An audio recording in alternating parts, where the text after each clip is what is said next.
যা চাই সব যদি দুনিয়াতেই পাওয়া যেত, তাহলে এটা দুনিয়া না, জান্নাত হয়ে যেত।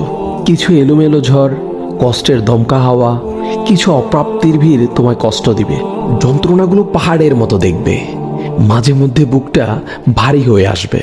তবে কখনোই হতাশ হইও না, ভেঙে পড়ো না, কারণ এটাই দুনিয়া।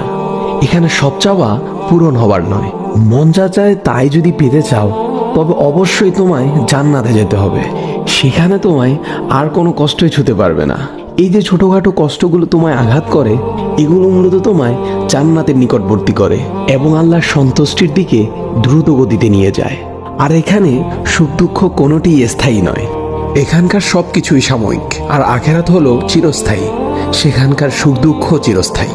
ক্ষণস্থায়ী কষ্টগুলোর ব্যাপারে অত চিন্তা করে কি লাভ? আল্লাহ সুবহানাহু ওয়া তাআলা বলেন, জান্নাতে তোমাদের জন্য তোমাদের মন যা চাই তাই আছে। তোমরা যে জিনিসের আকাঙ্ক্ষা করো, তোমাদের জন্য সেখানে তাই আছে। সূরা ফুসসিলাত আয়াত নাম্বার 31। তাই স্বপ্নগুলো আখিরাতের জন্য বাঁচিয়ে রাখো। হতাশ হয়ে নিজেই নিজের উপর জুলুম করো না।